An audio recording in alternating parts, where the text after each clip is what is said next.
Vous m'entendez? Ok, parfait. Parfait, parfait. So guys, bonjour, bonjour.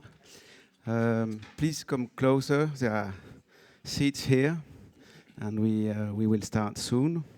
So we're going to have a conversation with Mr. Peymon Maskan, who's a supervisor based in the US, who has a specific profile because he has worked as much on film and TV as on advertising. So I'll just do a quick overview of Peymon's career and how he got to be a supervisor. And then we're going to have a discussion about his creative approach and maybe have a look at the road to a sync for Peymon. So Peymon, you studied at USC, a very selective program about film. And then you went into supervision quickly. You started as a supervisor working with Dana Sano, yeah. Sano, yes. Yeah. Which led you to your first film as a supervisor.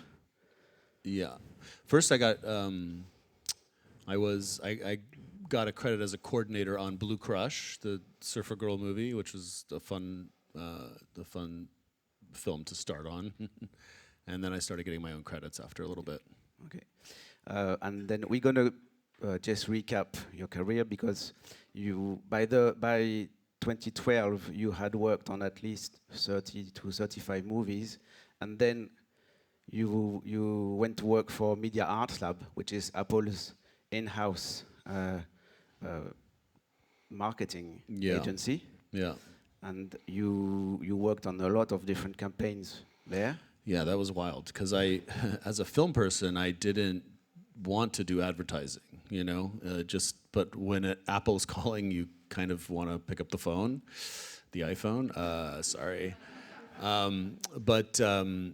you know. And then I got in there, and the first few ads they gave me, the first couple ideas I had went all the way to television, and so I thought it was going to be an easy job. It was not.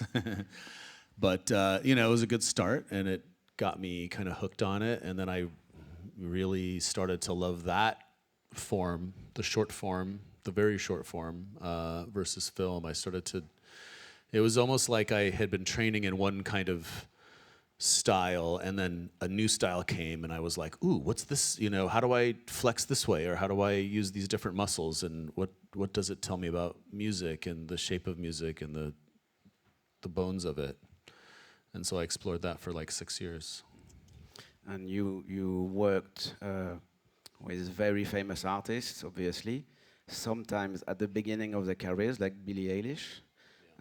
You worked with her. She hadn't released the first album yet when you worked with her. Yeah, so Billie, someone at her label Dark Horse was like, you have to hear this girl. You have to go to her house and hear what she's up to with her brother. And I was too busy, so I never got to. So he just sent me the music, and I loved it. And I said, why doesn't she play for us here? And so she came to Media Arts Lab, and I had a program of bringing in artists to play for the creative team. They were always very busy like me, and we just brought people to us. And that's where I met Billie. That's where I met Phineas. And Billie was going through photos on her phone that were going to end up being her album cover, and she was deciding which one she liked the most. And I was like, oh, she's so young and she's making all the decisions. And they were like, yeah, she makes all the decisions. She's very intelligent, very creative, which we obviously all know now, but it was cool to see it happening. And then we had a big ad come in for the holiday spot. And basically, someone on my team suggested Billie and this supervisor named Jesse, who's still at Apple, and I worked to prioritize it because I was like, oh my God, this could be amazing, and people wanted a cover for this thing, and I said Billie could write an original, and so we were able to pull money from somewhere else to get her to do that, and this is one case where I got a lot of notes from the creatives about what they wanted. where they wanted the lyrics to start, etc. And I felt like it was too prescriptive, so I pulled away a lot of the notes that I thought were going to be too constricting to the artist, and I just let her do her thing, and I gave her the kind of direction that would hopefully inspire something great. And we got what we got, which was amazing. We can come back to Media Arts Lab later, and just to wrap up this short presentation, after Media Arts Lab, you found Radish Music, which actually works on both fiction, film and TV, and advertising also. Yep. So that's quite a specific type of supervisor that you are working on both. Yeah. And maybe we can look at your creative approach Sure. from there. Is it different? I mean, obviously it's different to work on advertising and to work on film and TV.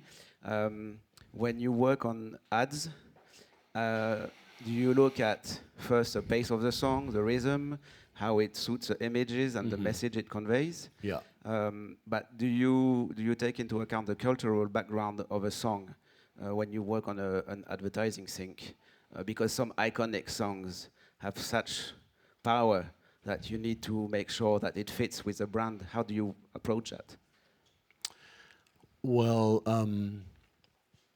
I always start with the ad, what the ad is, the shape of it. I need to know what to listen for. You know, if I'm going to go listen to a lot of music or get an idea, I have to know what I'm listening for. So I look for structural components. You know, does it need a small opening, and is there a moment where maybe it kicks off and the music comes in, or is there a lyric that's important? Is there, you know, a lot of times I'm asking them, because most ad agencies have strategic departments, and most creative ideas come out of a strategic concept, and I like to know what the strategy was. I think music is very strategic. It's when I was at Media Arts Lab, the strategic people were my favorite. They would always talk about what society thinks or how things are, you know, perceived, and I think like that too with music. So, so I like to know what that stuff is. And then it starts to tell me, sometimes ideas just come immediately. I'll have a few ideas right off the bat.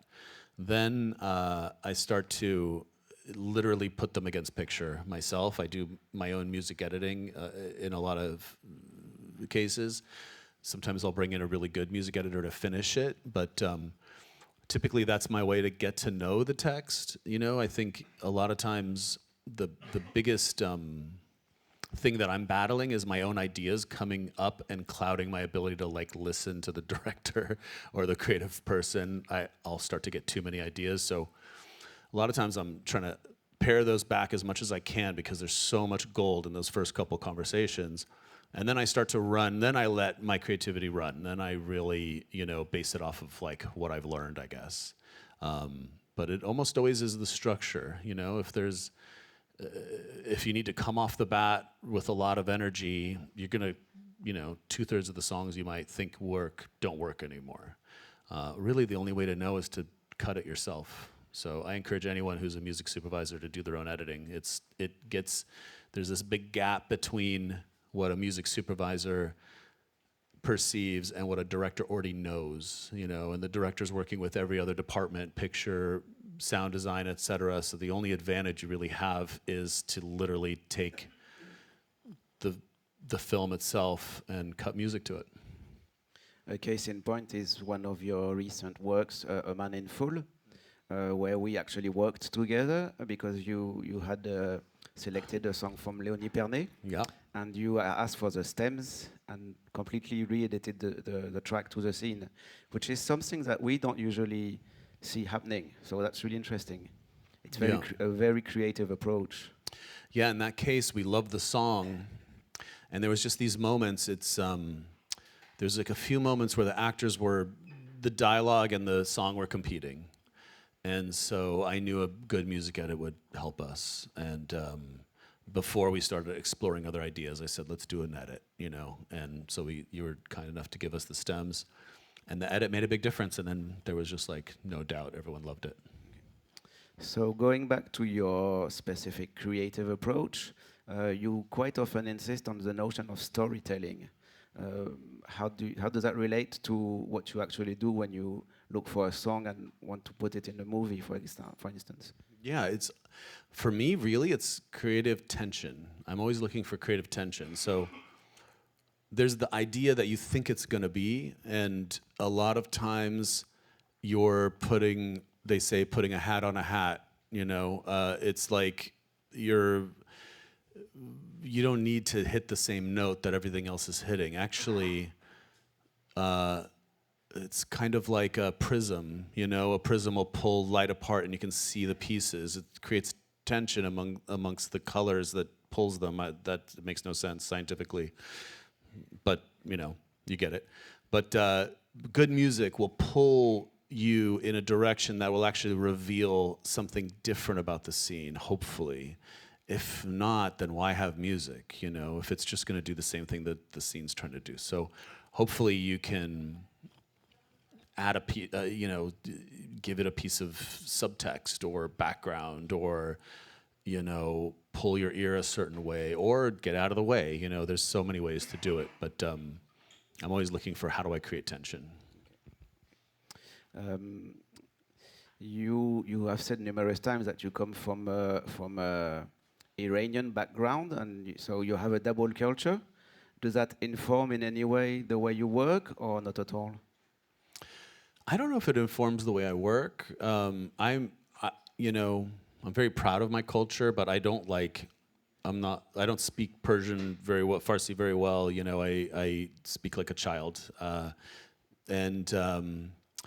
but being Persian, being Iranian American, I think kind of kicked off me loving music. I think I just was at a point where music was starting to become really interesting to me, and I was noticing the difference between me and other people culturally. All of a sudden, culture became a thing, and growing up in the house, my parents listened to Persian music, which is amazing, but at the time I was like, this isn't the music that everyone's talking about. What is everybody talking about? And I got very curious about that, and it kind of became my way in culturally, was to listen to music and understand music, and I took it really far. Too far. I was into bands that no one knew about. I got so into it, but it became my way of kind of, I guess, conquering the culture a little bit, of I definitely belong to the culture because I know it better than most people, musically at least. So, yeah, it really affected me. It was like an insecurity that I was trying to fill with music for decades, I think, until I realized it, and then I still chose music because I love it. So now I do it because I love it, but there was a point where it was just this big drive for me to belong, I guess.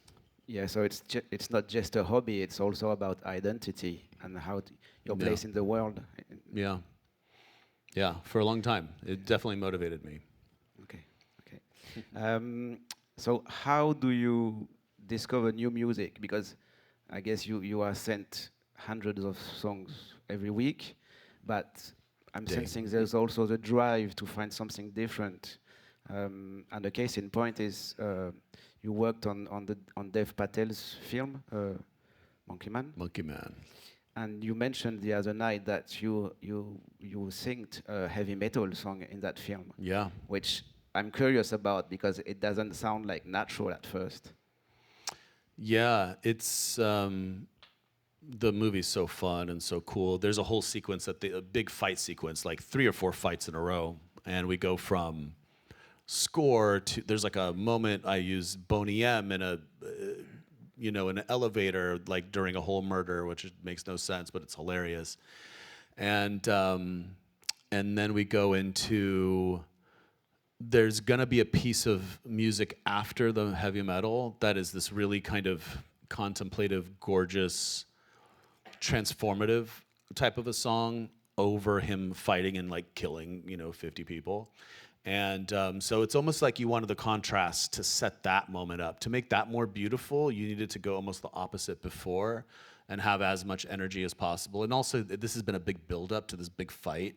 So I think the audience needs a release, So you've been waiting for this moment this whole time, this whole film. And so when you get there, you use heavy metal, you kick a lot of ass, and then you think it's over, and just when you think it's over, a new fight begins, and now Dev's character kind of gets so in the zone that it becomes this really beautiful dance almost. So the music has a whole narrative over the film also.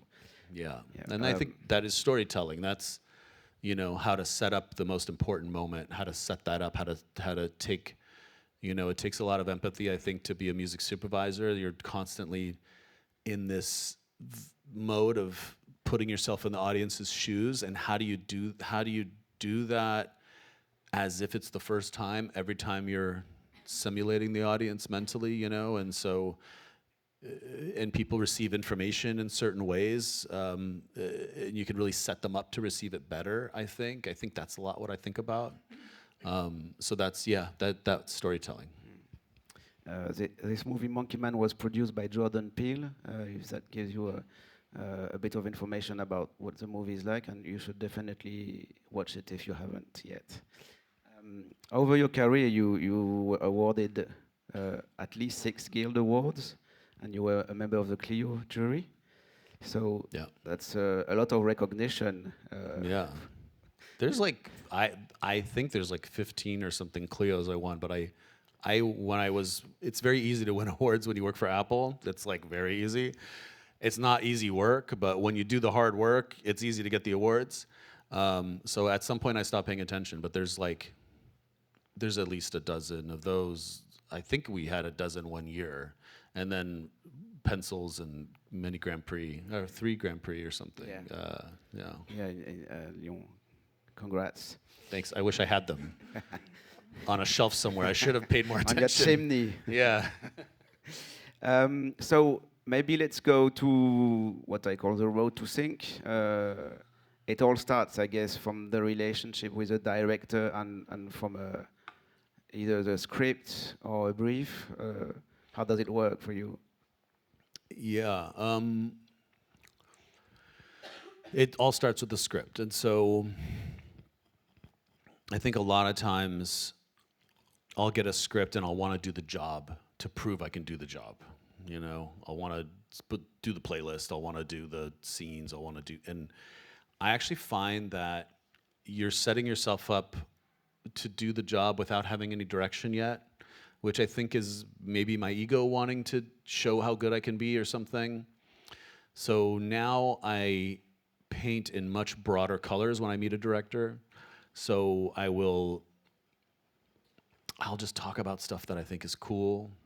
It's more about taste. I think really when you're meeting a director, they want to know, do you have good taste? Can you listen to their direction? Do you have contacts that they can't get on their own?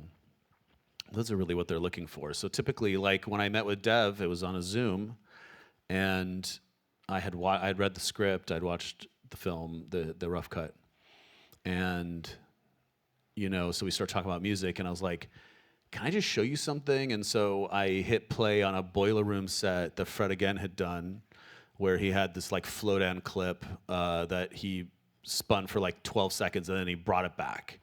And the whole crowd went crazy. And it was something I'd watched that morning, and I was like, oh my God, this is so fun. So I just played him that clip. It had nothing to do with the movie. It was just for fun. And immediately he's like, are you, for my Indian film, you're suggesting like a Fred Again? I'm like, kind of, that would be kind of cool, maybe in a fight scene.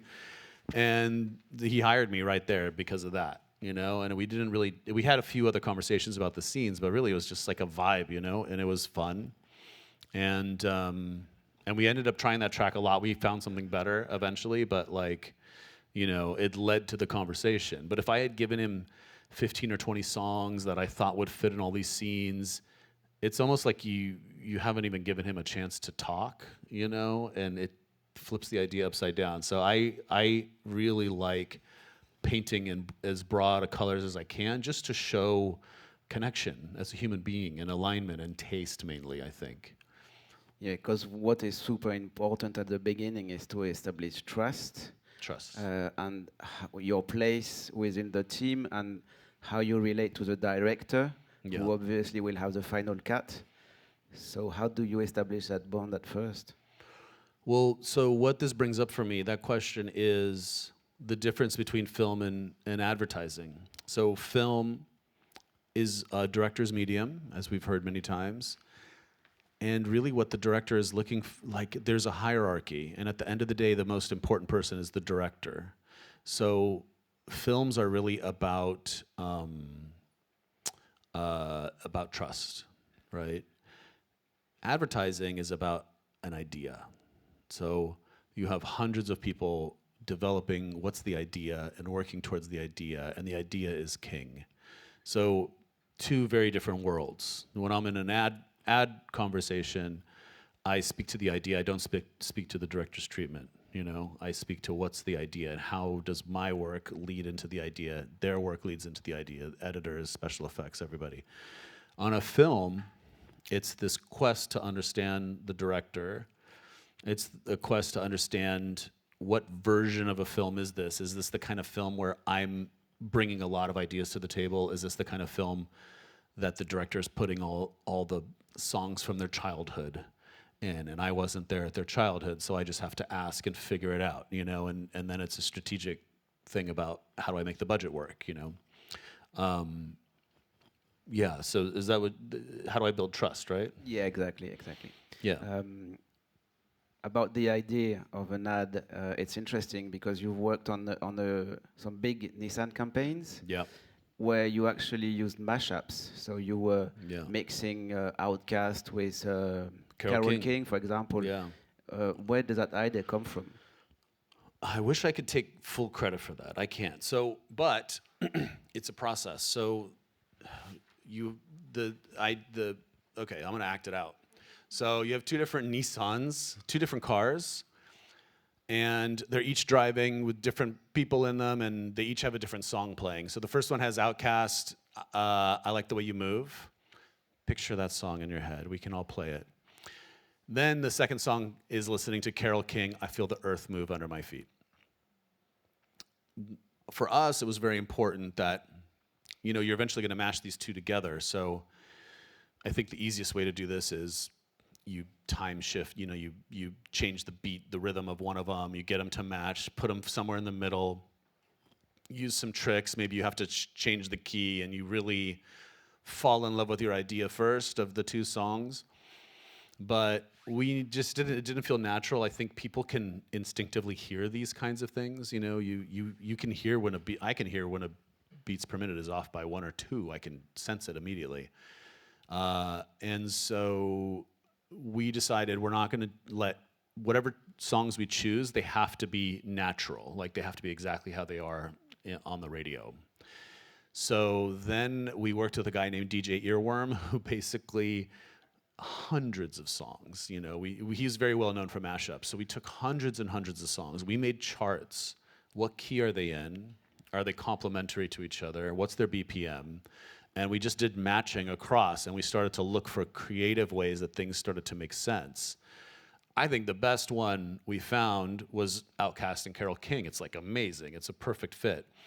Then they said, so then he did a really great mashup, and we, you know, went back and forth with him on notes to get like certain moments to really hit, and it turned out great. And then they said, well, we also need this for the Hispanic market, so we need 2 other songs that we wanted to be just as good as Outkast and Carole King. And we ended up doing that too. But it was like this math. It was math. Music is math. So it was math first, and then looking for ways to connect afterwards. It was crazy. Science and music. Yeah. We can also elaborate on the impact of a good thing on an artist's career.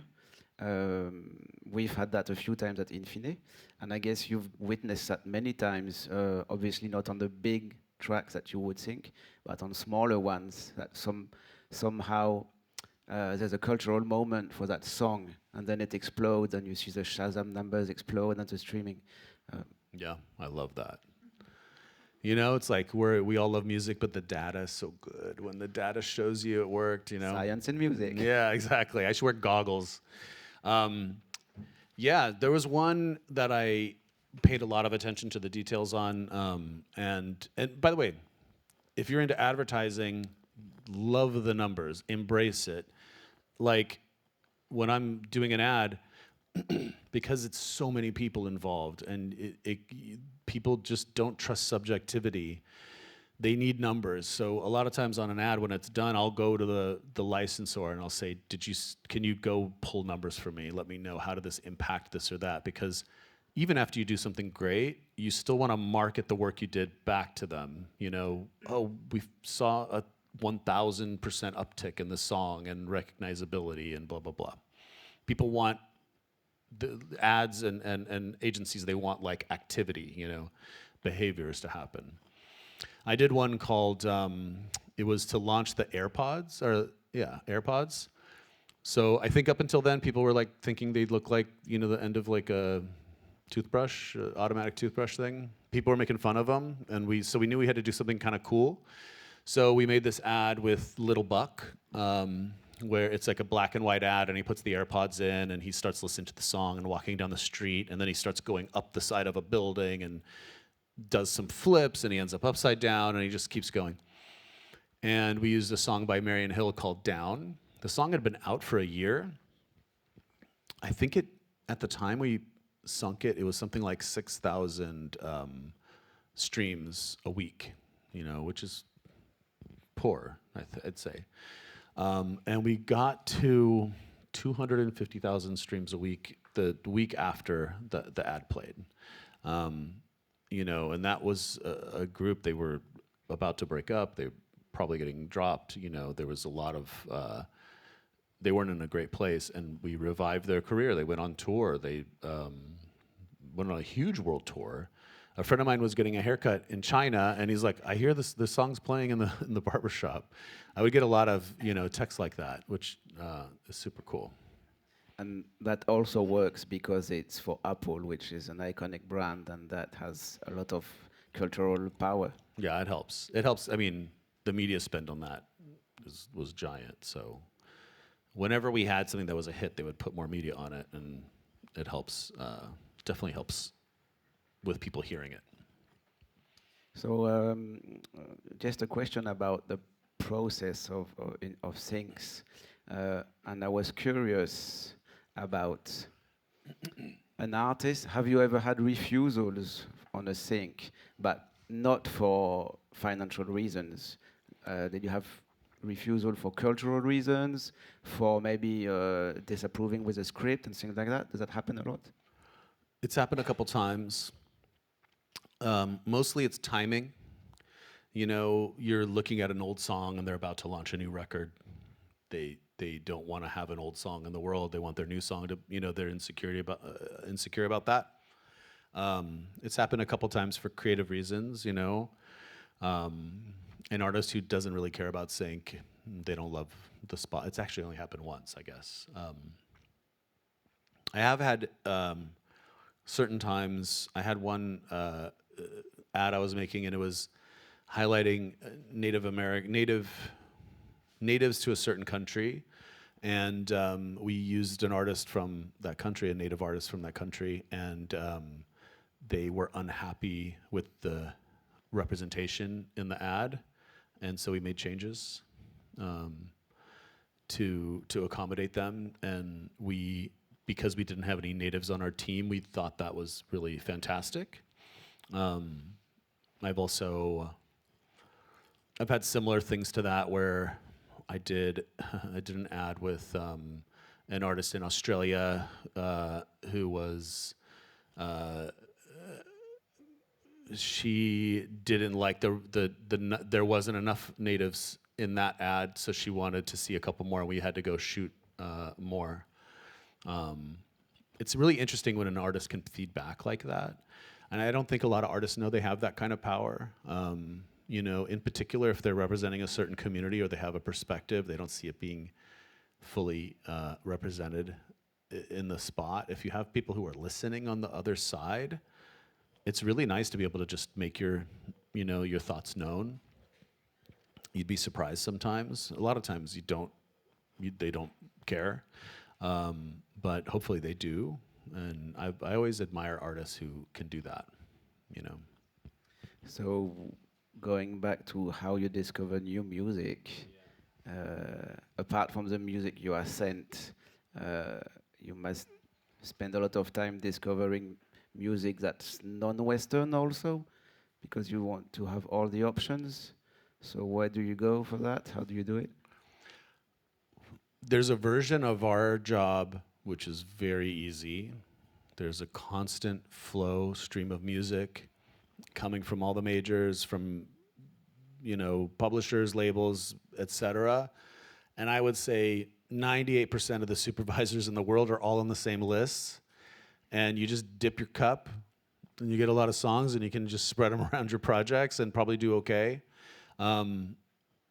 My interest is, how do I avoid that stream altogether? I don't want to do things that would get done without me. There's nothing artistic about that. So for me, I like, how can I bend things? How can I make something new happen? And it's really hard because there's another kind of activity that happens in our business, which is briefs. You get an ad and you send out a brief, and you get sent music from other people, and you go through it and you figure out what's right. My favorite way, and I'm not always able to because I'm so busy, but my favorite way is I do all the listening constantly, and so I'm constantly noting what's my favorite artist, who do I think is next, I pay a lot of attention to that. I make playlists for myself that have nothing to do with a spot, but just things that are great songs, and just immersing myself in as much music as possible. For me, new sources of music, a friend of mine who says, have you heard this song? And they don't know anything about music and they're like excited about something. I actually hold their opinion above almost anybody else's because they've thought to reach out to me. They're so passionate. People who have real passion, they're not just selling a song. I love that. That's like, I will drop everything to pay attention to that. So, for me, it's really about listening to as much music as I can before. Otherwise, you're just chasing a brief. You're chasing a brief from a creative at an ad agency. You're chasing a brief from a director.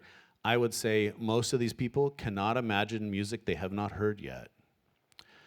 So it's already filtered into the world that they already know about music.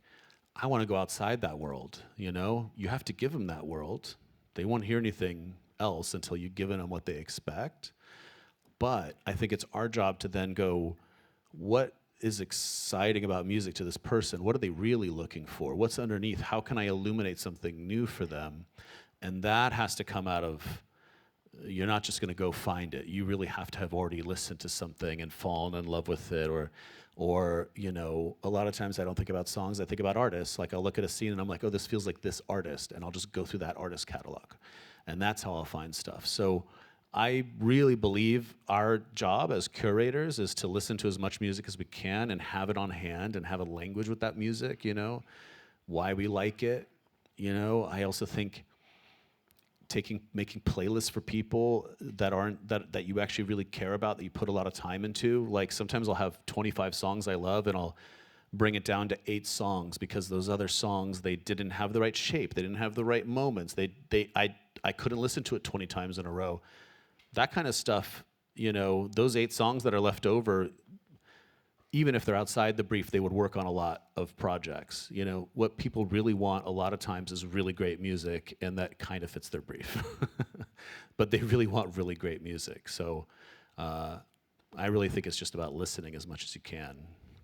Okay, and my take is that for us, if we want to pitch you some songs, it's good to be friends with your friends, basically. Well, no, for you to pitch me songs, I'd say, well, number one, you have incredible taste. Everything you guys send is fantastic. I love what comes from you guys. So your reputation, I listen to what comes, right? But for me, it's like you send me something and you say, this is coming out in a month and we can't stop listening to it. You should take a listen to that. I will immediately listen to that. So really like being artist driven and as early as you can and sharing, things that you would to any music fan, like sharing excitement around something. And then there's stuff you have to send out. It's like a part of your job, you have to send that out, and we get that, and I'll run through, and if there's something that catches me, I'll listen to it. But yeah, you got, that's a big part of my listening is sources like yours that are, I think, different, have a perspective, have a point of view. Yeah, I love that. So there you go, if you want to send tracks to Peymon. We're gonna take a few questions from the audience. Cool. First, I just wanted to flag that there's a great newsletter, creative newsletter that you send and that people can subscribe on your website for that newsletter, which is really interesting. Thank you. Please subscribe to this newsletter. It's really great. It's written by Alec, who works with me, Alex Stern, who's amazing. He's a music writer. He's an artist himself. We don't just focus on our work. Sometimes we'll throw something in that we're proud of, but it's almost all bringing music culture to creative people. That's the whole purpose of it. It's called Music Matters. So I'm gonna hand the mic to anyone who has a question, and please speak in the mic because we need to pick up the signal for the video.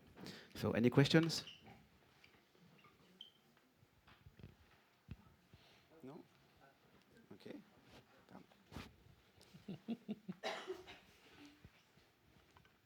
Thank you. Thank you, Peymon, for your speech.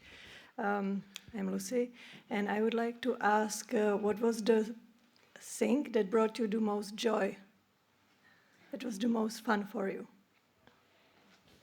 Oof. That's really tough. I don't know. I think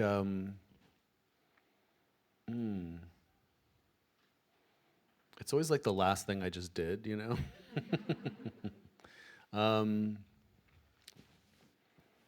There's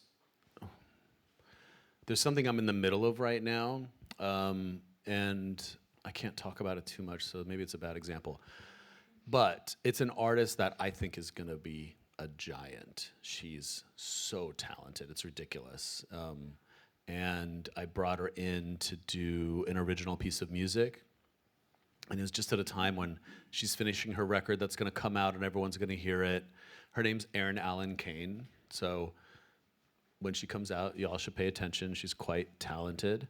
And she's going to get a whole boatload of money right before she releases a record and goes on tour and everything else. And I get a lot of joy out of that. I feel like it made a big difference for her in her career. Yeah.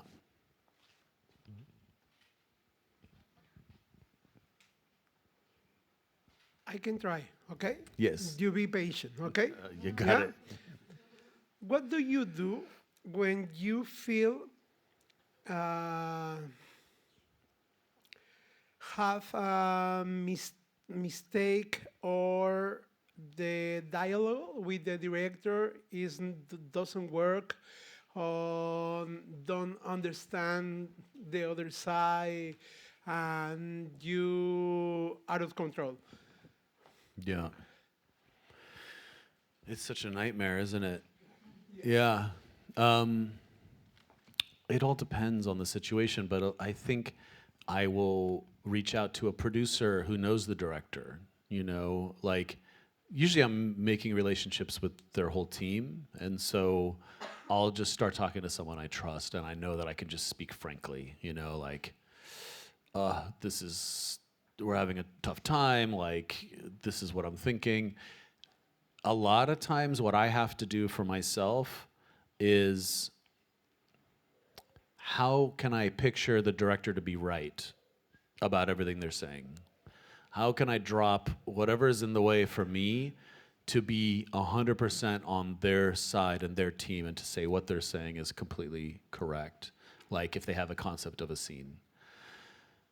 My biggest enemy is my own thoughts, I think, and so it's like, so in that case, then I'll try to figure out exactly what the director means and nail it and do it so well that I know the director's going to love it. And then if I have my own concept, I'll start to explore what that is. And a lot of times my own ideas will drift away, when I really get in their world. So that's kind of creatively. If it's a personality thing, sometimes I have someone else on my team become the lead and let them run with things. If I can see that they have a good relationship with the director, I'll go directly to an editor. I'll start feeding playlists to an editor. It's actually my favorite thing to do. I do that all the time because they're the first line of putting music into picture. So I make a relationship with the editor immediately, and when I know they're about to cut a certain episode, I will, or a part of the film, a reel, I will send them a playlist for that. You know, and then it doesn't have to be my idea anymore. The director doesn't even know where it came from. Later, I'll tell them, you know, but that way I can sneak good ideas in that I know can clear and be on budget. Yeah. Okay, I think we have to wrap this up. Another conference after. So many thanks, Peymon Maskan. Thank you. Thank you. Very nice.